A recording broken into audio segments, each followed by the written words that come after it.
José María Bové, premier vice-président de l'Institut espagnol des commissaires aux comptes, qui est un peu l'équivalent de la CNCC ibérique, hein, en quelque sorte. Ernesto Carrella, qui est le président de l'Arc méditerranéen des auditeurs. Margot Beige, qui est présidente du club des jeunes experts comptables. Elle prêtait serment l'an dernier. Manuel Ibanez est bien sûr le président de la compagnie régionale des commissaires aux comptes ex-Bastia. Farouk, on en a parlé tout à l'heure, vice-président de cette compagnie régionale. Quant à Mohamed Lakila, on l'a dit et répété, il préside aux destinées du CROEC PACA. L'idée, mesdames, messieurs, si vous le voulez bien, madame, monsieur, si vous voulez bien, une fois que vous aurez pris place et que Mohamed nous aura rejoint, c'est pareil, hein, globalement, c'est la même chose. C'est le rapprochement des instances, qu'on soit d'un côté ou de l'autre, c'est pareil, cher président. Ça n'a strictement aucune importance aujourd'hui, et demain d'ailleurs.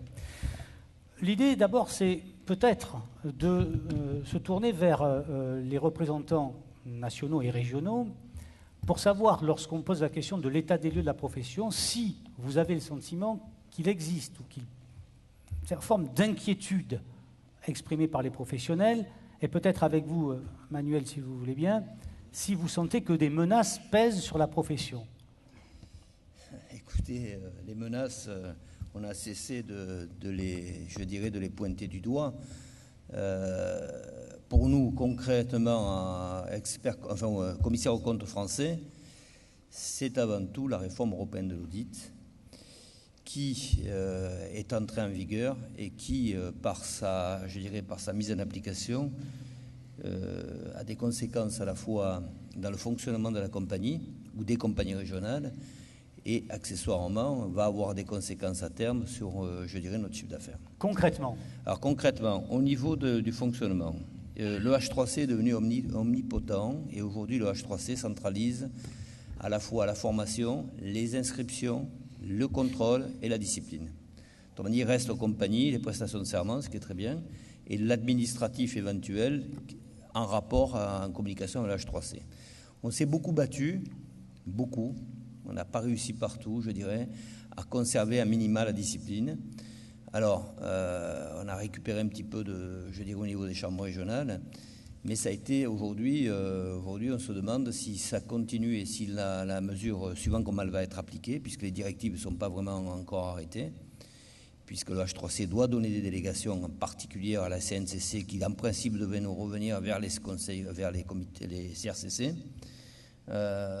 Suivant la tournure des événements, on risque de se retrouver avec des CRCC, je dirais, vidés de toute prérogative. Donc perte d'autonomie d'une certaine manière. On verra après avec nos confrères espagnols et italiens si on retrouve ça. D'autres motifs d'inquiétude. Et après, au point de vue, je dirais, pécunier, professionnel et autres, on a échappé au relèvement des seuils pour l'instant. Je pense que nos confrères italiens et espagnols en parleront tout à l'heure.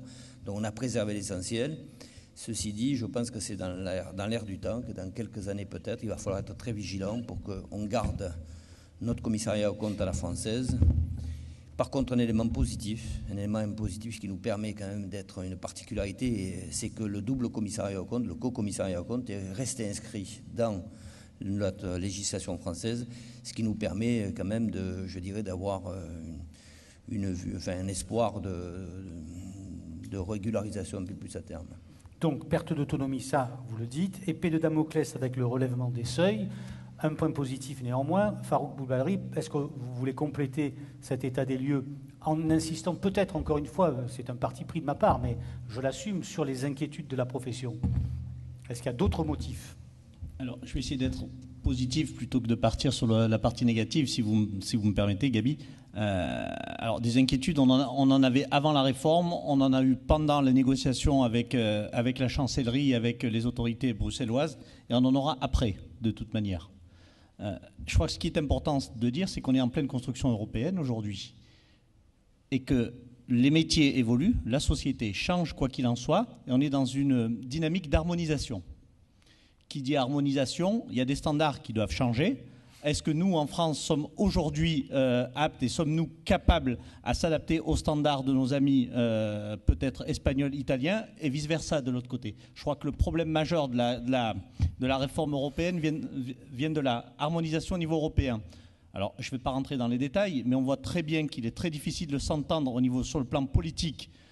Au niveau de l'Europe, il en demeure pas moins que ce soit tout aussi compliqué lorsqu'il s'agit d'exercer des métiers qui sont réglementés. Je pensais que vous alliez évoquer la question du renouvellement des mandats. Je vais y venir, mon cher Oui. Gabi. Il a été aujourd'hui dans la réforme européenne, effectivement, en termes d'inquiétude, puisque vous voulez que j'aborde le côté inquiet, effectivement, il y a une rotation des mandats qui doit s'appliquer, une rotation des signataires, mais pas sur tous les mandats. Quoi qu'il en soit, c'est sur les mandats, on appelle ça les mandats UIP. Je ne sais pas si vous êtes un peu au courant au courant de la dénomination, qui dit EIP dit mandat d'intérêt des entités d'intérêt public. Donc effectivement, ça touche une certaine tranche de mandats, des mandats de gros cabinets peut-être ou pas, puisqu'il y a une partie de l'EIP, je prends un exemple tout bête, qui sont des fonds de dotation, qui sont considérés comme des mandats, sont restés dans le giron des mandats de l'EIP, et vont obligatoirement avoir une rotation. On a tous dans nos cabinets des petits dossiers de fonds de dotation qui ne doivent pas dépasser les 20 ou 30 000 euros de ressources et sur lesquels on sera obligé de rentrer dans le cadre de la rotation. Alors effectivement, nous étions sur un schéma de nomination sur des mandats de 6 ans sans obligation de renouvellement. Aujourd'hui, on rentre dans une dynamique où on veut renforcer l'indépendance. Et c'est peut-être un bien pour un mal, c'est difficile de juger, seul l'avenir nous le dira, c'est peut-être un bien pour un mal, d'accentuer et d'accroître l'indépendance des professionnels eu égard aux firmes qu'ils contrôlent. Donc vous dites, plus que des inquiétudes, je veux souligner des enjeux, et notamment des enjeux d'harmonisation européenne qui sont vraiment prégnants dans les années qui viennent. Mohamed Lakila, toujours pour purger le sujet des inquiétudes qui pèsent sur la profession, est-ce que vous avez envie de pointer quelques soucis que vous avez dénoncés ou que vous avez envie de dénoncer concernant les experts comptables? Alors, concernant la profession globalement, quand on parle d'inquiétude, on est un petit peu dans une culture qui est la nôtre. On est inquiet pour un oui, pour un non. C'est pour ça que d'ailleurs qu'on a voulu cette table ronde avec nos amis italiens, nos amis espagnols, mais tout à l'heure, mon cher Gabi, parce que je vais partir, tu donneras la parole aussi aux étrangers qui sont là. Nous sommes un tout petit pays. La France est tout petit quand on regarde un petit peu le reste du monde. On a cette inquiétude, notamment dans nos cabinets. On nous dit aujourd'hui, dans 3 ans, dans 5 ans, il n'y aura plus de comptables qui vont tenir des comptes dans les cabinets. On ne parle plus simplement du numérique, on parle de robotisation. On sera capable dans les temps qui viennent, parce que ce soit le robot qui va établir un bilan, qui va imputer des comptes et qui va sortir une liasse fiscale. Alors ça ne remet pas en cause le travail de l'expert comptable. Mais il va falloir, c'est pour ça qu'on anticipe au Conseil supérieur, c'est devenu un vrai sujet. Il faut anticiper, faire évoluer nos collaborateurs, et puis il faut regarder ce qui se passe dans le reste du monde. On parle d'une profession avec 2 métiers. Aujourd'hui, on a 2 instances. L'ordre d'un côté, la compagnie de l'autre. Et là, on voit bien qu'il y a une espèce de dérive des 2 continents. On voit le rôle du H3C au niveau de la compagnie qui prend, mais vraiment, tout en main, y compris apparemment même les inscriptions, mon cher Manu. Donc là, il y a un vrai sujet d'inquiétude pour les cabinets à taille humaine. Le devenir de la profession en France. Alors, tout à l'heure, on verra avec nos amis comment la profession est organisée dans d'autres pays, notamment l'Italie. Et je remercie le président de l'AMA, Ernesto, mon ami, qui a bien voulu participer à ce débat. On verra également en Espagne, où la profession de teneur des comptes n'est pas réglementée, avec notre ami José Bové pour les Français. C'est pas le même. Donc il y a une inquiétude, mais en même temps, la profession se doit de préparer l'avenir. D'où l'intérêt de ce genre de réunion. Il y a une inquiétude, très bien. Qu'est-ce qui se passe dans le reste du monde? Alors on va voir ça. Voilà, mon cher. On va le voir. Vous avez parlé de José Maria Bové et d'Ernesto Carrella. José Maria Bové, alors vous allez prendre un micro parce que, voilà, faites-le décaler. On est obligé de vous poser la question sans faire un cours magistral, mais de nous rappeler le mode de fonctionnement des 2 professions dans votre pays. Qu'est-ce qu'il faut retenir par rapport au mode de fonctionnement français que vous connaissez parfaitement? Qu'est-ce que vous avez envie d'expliquer d'abord à vos confrères français? Avec plaisir. Nous avons peut-être le même problème, mais aussi le même défi. La profession comptable s'internationalise, à mon avis. Il est clair que nous avons la même source de principes de comptabilité qui viennent de l'IFRS, qui ont été déjà harmonisés à l'espace européen. Donc, on parle le même langage comptable. Après les règles d'audit, nous avons l'IFAC, avec lequel, bien sûr, les représentants français ont été toujours très présents. On fait une contribution formidable. René Ricol, Jacques Podevin, etc. Je dois le remercier comme Espagnol. Donc, nous sommes vraiment dans une position mondiale. Il ne faut que parler soit français, un peu d'anglais. Et à partir de ça, harmoniser.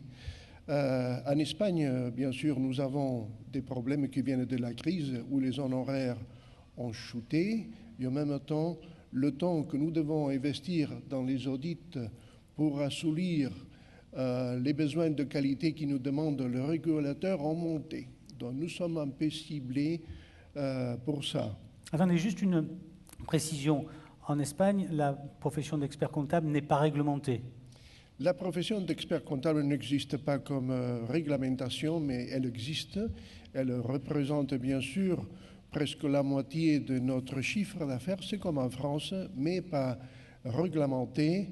L'année dernière, suivant les modèles français, le DES-Institut, l'Instituto de Censores Jurados de Cuentas d'Espagne, auquel je représente, et le Consejo Superior de Colegios de Economistas ont créé un institut d'expertos comptables en Espagne.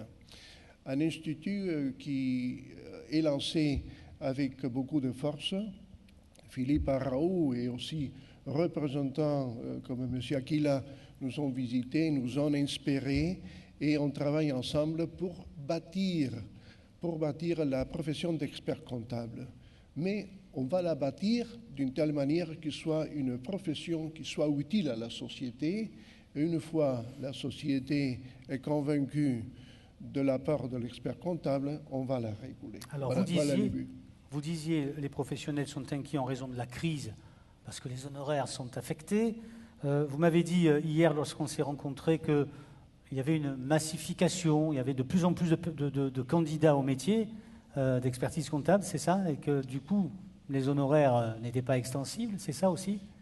Oui, ça c'est une chose que je pense qu'au domaine intellectuel, personne n'a analysé. Quel est le numéro de commissaire aux comptes expert comptable qu'un pays a besoin? Peut-être quelques professions sont massifiées et ça inévitablement vous amène à une chute d'honoraires pour la compétence. Mais je me rappelle que le numéro des commissaires aux comptes en Allemagne est plus bas que celui en Espagne. Et bon, évidemment, nos confrères allemands, ils ont un niveau professionnel de reconnaissance et de recettes plus haut que le nôtre. Bien. Encore 2-3 questions, après je me tournerai vers votre confrère italien. La directive européenne dont parlait tout à l'heure Manuel Ibanez, est-ce qu'elle fait parler chez vous ou pas? Est-ce qu'elle inquiète les gens ou pas, les professionnels? Bien sûr, ça nous a fait parler beaucoup d'années. J'étais pendant 10 ans vice-président de l'AFE, donc j'ai vécu tous les procès d'implémentation de la réforme de l'audit. Et bon, la réforme, ça s'agit à quoi? Ça s'agit à que l'importance de la profession comptable pour le politicien est très haute. Il souhaite que nous travaillions au plus haut niveau de qualité et d'efficacité. C'est pour ça que de temps en temps, nous devons aussi nous adapter aux besoins du marché. On a déjà bien parlé que le règlement n'affecte qu'aux sociétés d'intérêt public. Et en Espagne, cette activité est très concentrée dans un groupe de grands cabinets. Nous n'avons pas la chance d'avoir, comme vous en France, j'ai entendu 250 cabinets qui ont le plaisir de travailler avec des sociétés cotées. En Espagne, il n'y en a que 7 ou 8. En Espagne, il n'y en a que 7 cabinets qui ont une facturation d'audit supérieure par-dessous le 6 millions d'audits. Voilà, donc nous avons une profession très concentrée. Je sais que la réforme a essayé de déconcentrer, mais dans ces domaines, on ne l'a pas réussi. Bien, vous intervenez évidemment quand vous le souhaitez. Si certains ont envie d'applaudir, ils peuvent le faire parce que c'est quand même une précision en français exceptionnelle. Monsieur Carella. Monsieur. Oui, je voulais Non, je voulais juste confirmer les propos de José. Effectivement, la réforme dont l'objectif initial était de déconcentrer le marché, éviter la concentration des gros cabinets à la base sur le métier de l'audit ne va que dans ce sens, malheureusement. Monsieur Carella, président de l'Arc méditerranéen des auditeurs, un mot sur le mode de fonctionnement en Italie et évidemment comment vous réagissez par rapport aux inquiétudes ou en tout cas aux urgences que veulent souligner vos confrères français. Bon, bonjour à tous. Bon, nous aussi, moi je représente la profession d'auteurs commercialistes et d'experts comptables. Nous-mêmes, nous avons les mêmes préoccupations de notre ami français, de notre ami espagnol.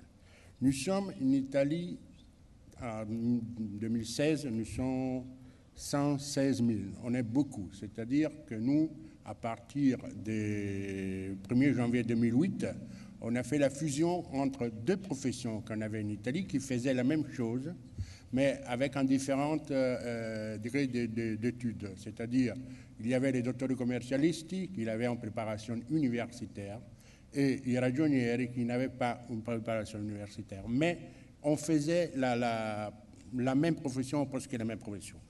Et à partir du 1er janvier 2008, on a fait la fusion entre les deux professions. Et maintenant, c'est une unique profession. Et on a 117 000 inscrits. On est beaucoup. Milan, à Milan, moi je viens de Milan. Milan, il a un peu plus de 8 000 inscrits au tableau de l'ordre. Quand vous dites c'est beaucoup, vous dites c'est trop? 117 000 sont beaucoup. Hein. Oui, mais c'est trop en ou proportion, pas? En proportion à les experts comptables comme ils sont au compte de la France. À titre de comparaison, au niveau des commissaires aux comptes en France, on est 13 500 à peu près, pour 230 000 mandats. Oui. Voilà, donc vous avez une fusion. 180 000 en EIP, 180 000 mandats non EIP. Alors vous avez beaucoup de monde, concentration fusion des deux métiers. Je veux dire que notre profession, comme je disais hier, c'est une profession qui est différente de la profession qu'il y a en Espagne et qu'il y a en France. C'est-à-dire que notre profession, c'est, comment dire, on fait en même temps, on peut faire en même temps les commissaires aux comptes, l'expert comptable et surtout, comme je disais hier, l'ancienne profession des conseillers juridiques. La plupart de notre cabinet, ils font les conseillers juridiques, c'est-à-dire l'assistance fiscale, l'assistance sociétaire, tout ça. Pour nous, l'audit, c'est pas la part principale de notre travail. Sur les inquiétudes exprimées, alors évidemment, il y a les inquiétudes liées à la crise qui n'épargnent pas non plus l'Italie. Mais la crise, bon, il est clair que nous travaillons. Alors, vous savez qu'en Italie, il y a beaucoup de petites et moyennes sociétés. C'est peut-être à différence de la France, peut-être qu'il y a le niveau des petites entreprises. Parlez dans le micro, autrement on ne vous entendra pas, hein, dans le micro. Ernesto, c'est le même tissu économique. Nous aussi, on a beaucoup de très petites entreprises. Nous aussi, et ils n'ont pas besoin de l'audit, ils ont besoin de l'assistance juridique, comptable, sociétaire, ces choses comme ça. Alors ça, c'est pas un travail qui est en crise, La crise, c'est pour l'assistance qu'on fait à les moyennes, à les grandes entreprises. Les grandes entreprises qui se vont diminuer toujours beaucoup. Et après, les niveaux intervention pour faire les bilans, les niveaux, pour faire les bilans, tous les rapports, va augmenter. Et alors, il y a moins de travail. Il y a moins de travail de sept côtés. Après, il y a beaucoup de monde. Bon, nous sommes 117 000. Et chaque année, il y a 2000, à peu près des 2000 et au plus nouveaux inscrits. Mais si, comme je disais hier, si le travail complexe, il est toujours le même, on est en plus à le faire. Il y a un problème de prix, des tarifs, un problème de choses. C'est-à-dire, de cette part, nous avons les mêmes problèmes qu'ont les amis français et espagnols. Nous, on a commencé, on sera un thème du congrès de la MA à Malaga, la médiation. La médiation, c'est pour éviter l'intervention du tribunal, des choses comme ça. En Italie a bien pris l'activité de la médiation, qui initialement les faisaient les avocats, mais nous, on l'a fait beaucoup. Donc vous faites du conseil juridique et de la médiation. Fermez la porte, si un avocat se perd dans le palais des congrès, on ne sait jamais. Une personne ne s'est pas exprimée jusqu'à présent, et pas des moindres, puisque c'est la seule femme à cette tribune, Margot Beige, qui représente le club des jeunes experts comptables. Je vous ai vu sourire à un moment donné, parce qu'on parlait des inquiétudes des professionnels, et vous... Attendez, vous vous rendez compte, si je ne laisse pas parler la seule femme à la tribune, là, ça va... Attendez, elle souriait quand vous parliez de vos inquiétudes respectives. Pourquoi ?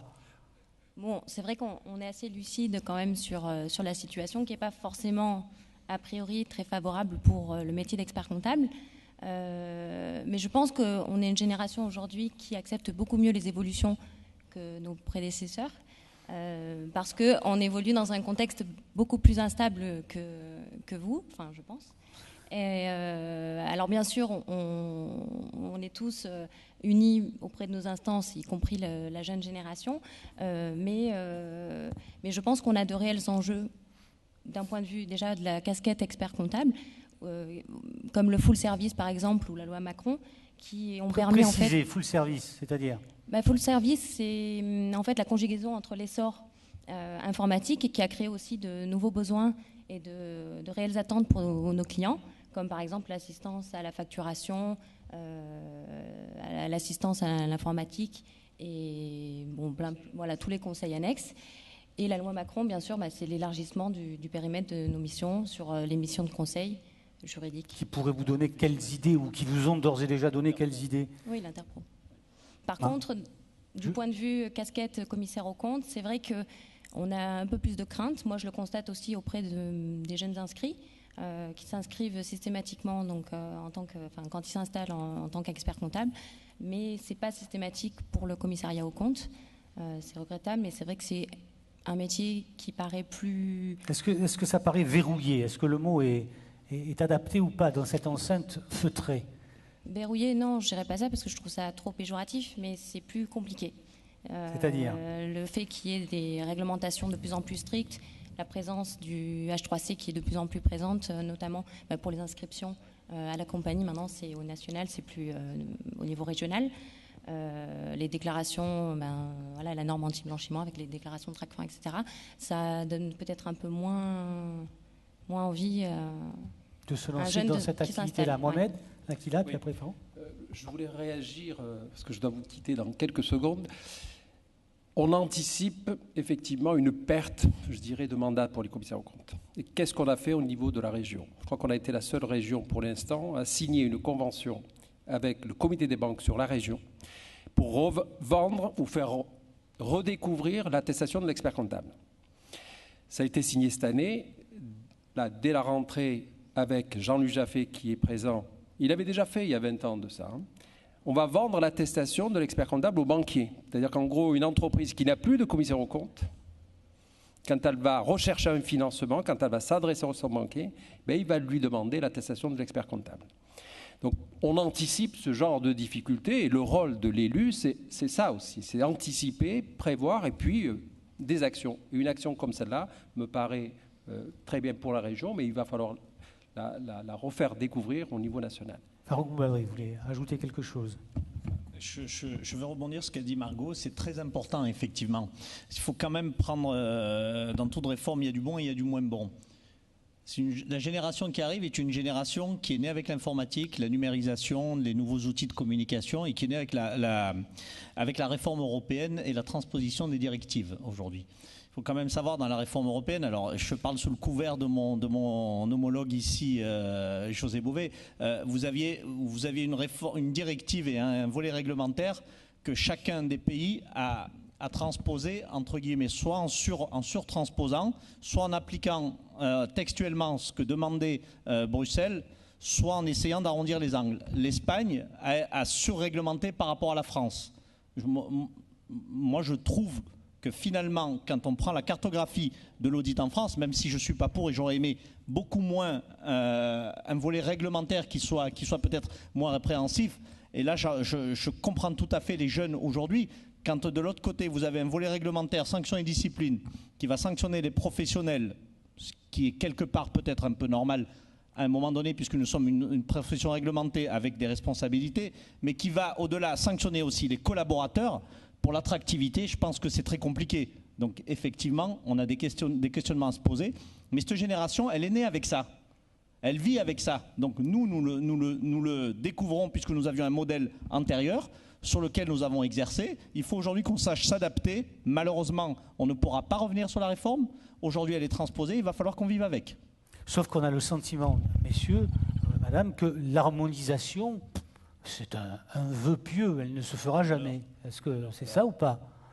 Écoutez, au niveau de l'harmonisation, je pense qu'il y a autant d'harmonie que de pays européens. Parce que quand on regarde la carte, il y a 3 pays qui sont un peu en surtransposition, c'est l'Espagne, la France et le Portugal. Et puis d'autres pays qui sont complètement dans d'autres exceptions. Mais aujourd'hui, il y a quand même quelque chose d'important. Quand on prend par exemple l'Angleterre, maintenant c'est peut-être qu'ils ne feront plus partie de l'Union européenne. Mais quand on a dit...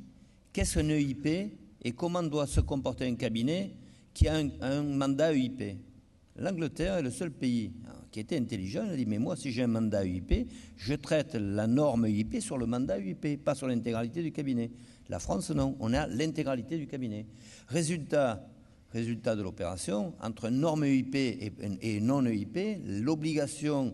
je dirais, de formation, de travail, de formalisation de l'ensemble du cabinet est complètement démentiel. Résultat, si vous avez 1 ou 2 EIP, est-ce que ça vaut le coup de rester EIP? Si vous répondez non, ça me donne trop de travail, eh bien, concentration va s'effectuer encore un peu plus vers ceux qui sont uniquement EIP.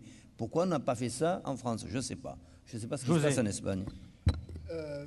Entre nous, la réforme de l'audit, finalement, est une sorte de punition à la profession de mettre en jour. L'intérêt public, ce qu'on appelle les stakeholders, ils ont besoin de quelqu'un qui analyse, qui juge les états financiers et ils ne sachent comment le faire. À ce moment, la solution qu'on a trouvée est des commissaires aux comptes, qui sont personnes indépendantes, qui sont obligés à discuter avec ses clients, avec les instituts qu'ils vont juger leur honoraire et qui peuvent être déplacés. Voilà, c'est une formule assez compliquée, mais les marchés n'ont pas trouvé une formule mieux. Et ils souhaitent que nous avons toujours une distance longue avec le client. C'est pour ça qu'on nous oblige à roter. Après 10 ans, ils changent, parce qu'ils n'aiment pas la familiarité. Et ils savent que nous aimons bien nous gagner la vie. C'est pour ça qu'outre l'audit, nous offrons aussi, à travers de notre compétence, les commissaires aux comptes ont une compétence énorme. À travers de l'expérience, ils peuvent faire du conseil, ils peuvent faire beaucoup de choses. Mais l'intérêt public nous dit non, non, vous ne pouvez faire qu'une déterminée chiffre d'affaires. Quand on fait l'audit, on fait l'audit. Il faut jamais perdre le meilleur que nous avons, qui est notre indépendance et notre éthique. Une fois un auditeur perd ça, disons, sa capacité de survivre est en jeu. Merci beaucoup pour ce commentaire, José. Alors, je vous ai coupé, vous vouliez certainement dire que ce n'était pas l'Italien qui jouait perso. Non. Je voulais seulement dire que j'ai vu les films pour dire qu'en Italie, la profession individuelle Maintenant, les 53%, c'est profession individuelle, c'est-à-dire on a des cabinets individuels. Ah oui. Et seulement les 30% sont des cabinets associés, mais la majorité sont des cabinets individuels. La révision, l'audit, la révision d'Italie, c'est fait par les big, c'est-à-dire la Deloitte, la KPMG, les petits cabinets des professionnels. Ils n'ont pas c'est pas son affaire. Une vraie concentration de l'activité audit. Exactement. La concentration, c'est-à-dire il y a les 4, les Big Four compagnies des révisions qui font tous les côtés, ils font tout ça. Mais les cabinets italiens, ils font pas. C'est pas l'audit son travail. C'est pas l'audit son travail. Plus le conseil juridique, etc. D'autres réflexions à cette tribune. Après, je vais me tourner vers nos confrères venus de l'autre côté de la Méditerranée. Moi, je rebondis sur ce que dit Ernesto. Et là, on a une différence entre l'exercice du métier de commissaire aux comptes en France et en Italie. Parce qu'en France, il n'y a pas que les Big Four qui exercent. On a le même tissu économique au niveau des petites entreprises, mais il y a cette proximité du professionnel de l'audit chez nous qui fait qu'on a un commissariat aux comptes qui est fort, qui est responsable et qui est surtout très sécuritaire au niveau des états financiers qui sont donnés. Et c'est ça, aujourd'hui, qui malheureusement risque d'être perdu dans la transposition de la réforme européenne. Margot, vous avez tout dit ou vous avez encore envie d'ajouter un élément à notre connaissance ? Non, après, c'est la difficulté aussi, je pense, qu'il y a aujourd'hui, c'est qu'on évolue, du moins pour l'expertise comptable, comme le disait Mohamed tout à l'heure, il y a la robotisation et donc nos cabinets risquent d'être touchés parce qu'effectivement, aujourd'hui, on a un cursus qui n'est pas forcément très adapté pour la réforme, puisqu'on a des cursus d'étudiants qui sortent de BTS, qui ont des formations courtes et ça ne sera peut-être plus adapté au profil des futurs cabinets. Donc ça peut être une problématique. C'est une problématique dont il va falloir tenir compte. Je disais, Mohamed Lakila nous invitait tout à l'heure à nous tourner vers les confrères qui avaient fait le déplacement depuis l'autre rive de la Méditerranée. Alors, on va peut-être éclairer, si vous le voulez bien, si vous le pouvez, et leur faire passer un micro, en tout cas à ceux qui souhaitent s'exprimer sur les questions que nous venons d'aborder. Alors, pardon, je n'ai pas vos identités respectives et vos titres respectifs. Est-ce qu'on a un micro à faire passer ? Ils sont ici, nos amis. Juste vous présenter et éventuellement livrer, si vous le souhaitez, encore une fois, votre regard sur ce qu'on a dit jusqu'à présent et en parlant évidemment de la situation chez vous. Alors, monsieur. Bonjour. Tout d'abord, je tiens à remercier monsieur Lakila, le président du conseil régional de l'Ordre des experts comptables, monsieur le président également de la compagnie régionale commissaire aux comptes, de nous avoir invités rapidement. Est-ce que vous pouvez vous présenter, parce que personne ici ne vous voit là. Monsieur Rijimi Larbi, président de la Chambre nationale des commissaires aux comptes d'Algérie. Voilà. Parfait. Bon, effectivement, au niveau de l'institution algérienne, c'est pratiquement, la réglementation est similaire à celle de la France.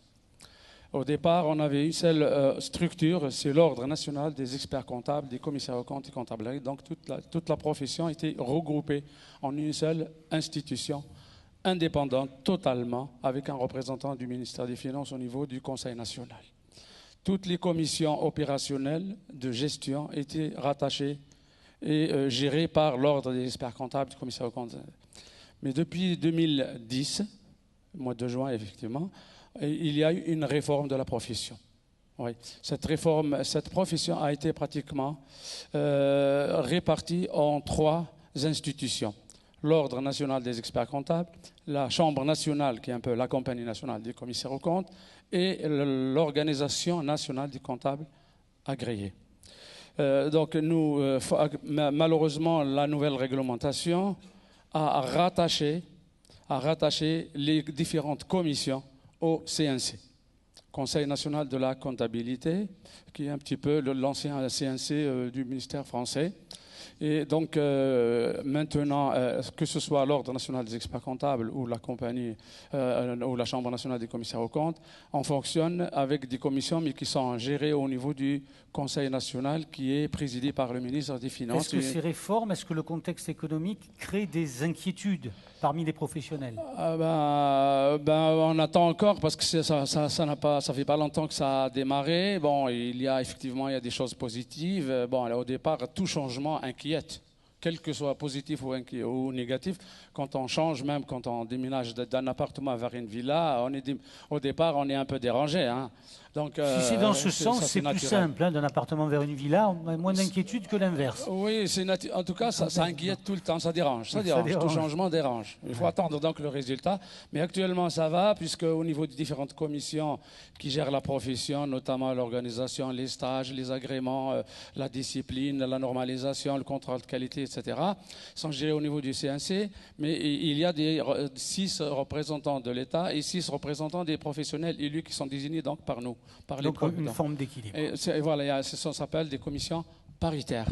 Je ne voudrais pas répéter les propos de mon prédécesseur, mais juste rappeler, souligner quelques lignes par rapport à la réglementation en Algérie. Alors chez nous, contrairement à l'intervention de notre confrère espagnol, il y a une réglementation assez forte pour les 3 professions, je dis 3, experts comptables, commissaires aux comptes, et nous avons une 3e instance qui a disparu en France, l'organisation des comptables agréés, qui tend à disparaître aussi en Algérie pour rejoindre l'un des 2 corps. Donc il y a une séparation des 3 corps, mais il y a des inquiétudes communes, des objectifs communs, et des commissions paritaires dont a fait allusion M.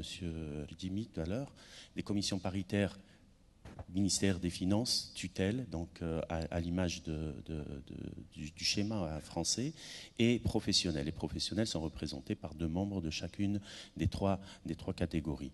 Nos inquiétudes, très proches de celles que nous avons entendues aujourd'hui, mais dans les congrès précédents auxquels j'ai assisté, le numérique, alors inquiétude ou opportunité, c'est les 2 en même temps. J'avais déjà dit dans d'autres interventions que c'est une inquiétude qui nous permet, positive, qui nous permet d'avancer, parce que quand on a peur de rien, on n'apprend pas. Quand on a peur de se noyer, on apprend à nager. Donc on va sur ce principe.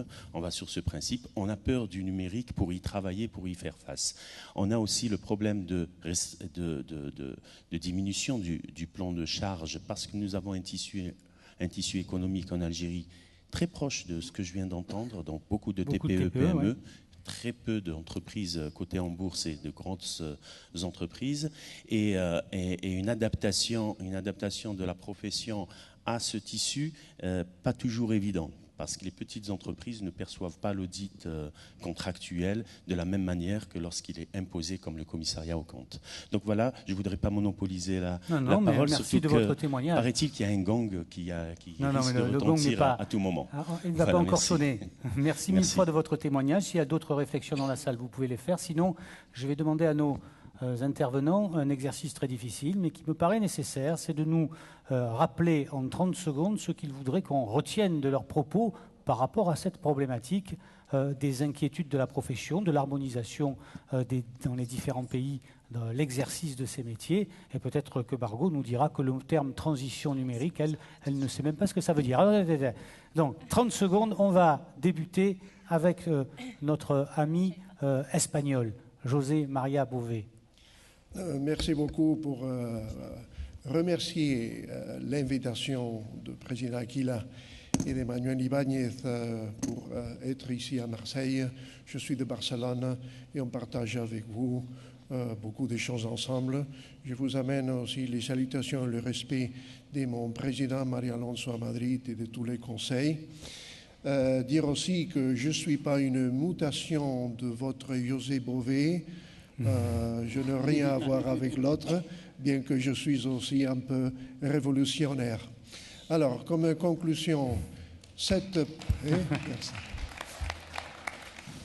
et spécialement pour les jeunes, cette profession continuera à survivre parce que l'intérêt public a quelqu'un d'indépendant, d'éthique, qui donne transparence à l'information financière.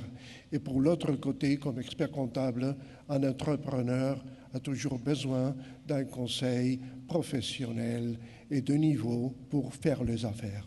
Donc je suis sûr que, comme dans tout le monde, la profession comptable va suivre.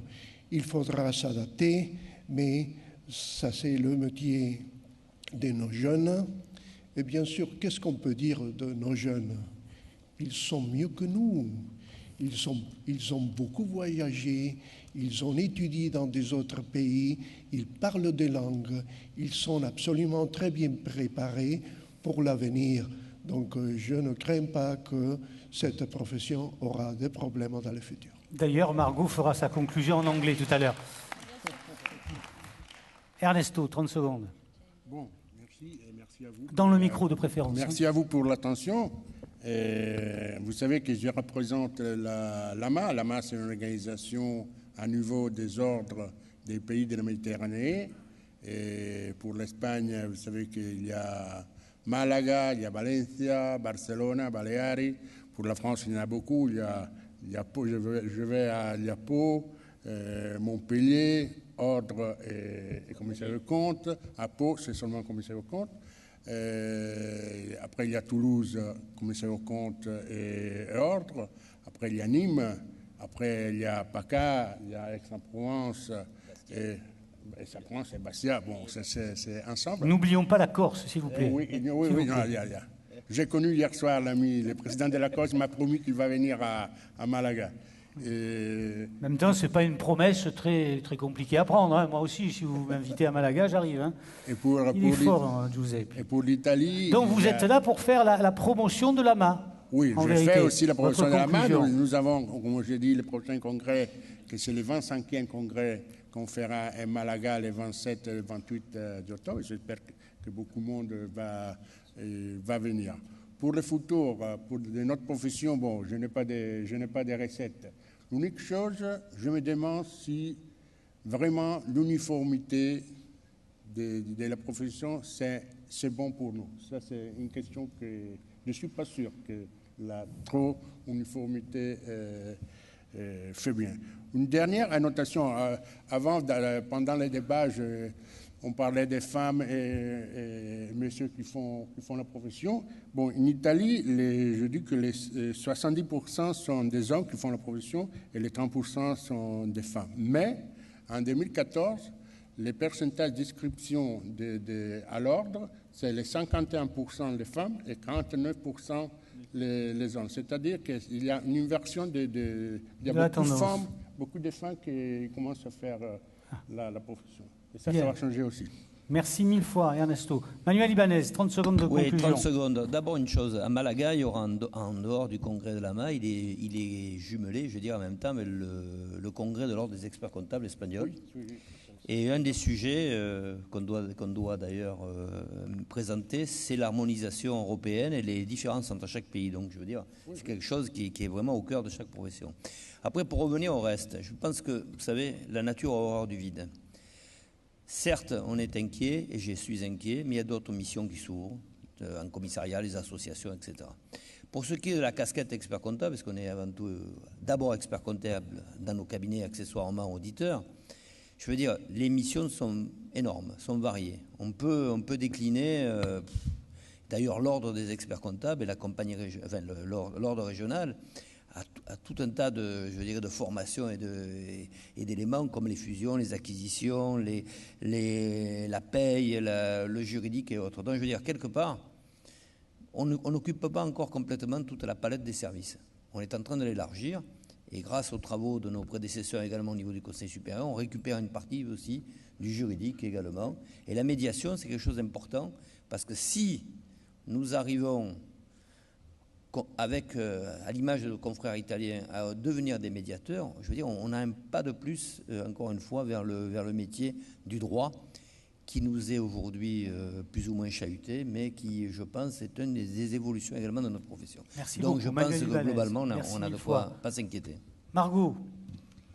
Oui, moi, tout simplement, je pense que aujourd'hui, un débat comme aujourd'hui sur la réforme européenne montre qu'aujourd'hui, nos instances se mobilisent sur ce sujet Et donc je suis convaincue, ou peut-être naïve de le croire, mais je pense qu'on est en bonne voie, même si le contexte est compliqué. Et pour mon petit niveau du CGEC, c'est vrai que nous aussi, à travers notre association, on essaie de mobiliser et de sensibiliser les jeunes inscrits et les jeunes diplômés pour, malgré les contraintes, faire au mieux. S'engager et s'installer dans ce métier. Vous nous avez simplement dit, lorsqu'on a préparé ce tour de table, que le terme même de transition numérique vous paraissait exotique, parce que pour vous, il n'y a pas de transition. Oui, on est né dans le numérique, donc la transition, on ne l'a pas ressentie dans nos cabinets. Vous êtes tombé dedans quand vous étiez petite, comme aurait dit Obélix, qui n'avait pas du tout votre tour de taille. Farouk Boubaloui. Alors moi, je suis d'un naturel optimiste et j'ai envie de dire, allons de l'avant. Restons sur les aspects positifs. Nous avons des mandats en tant que commissaire aux comptes de 6 ans. Nous avons le co-commissariat. Soyons unis au niveau de nos professions. Avançons main dans la main. Plutôt que de subir, allons taper du poing sur la table pour imposer notre vision du métier et non pas la subir. Voilà, je conclurai avec ces termes-là. Bien, merci à tous pour votre participation et pour votre attention. La suite.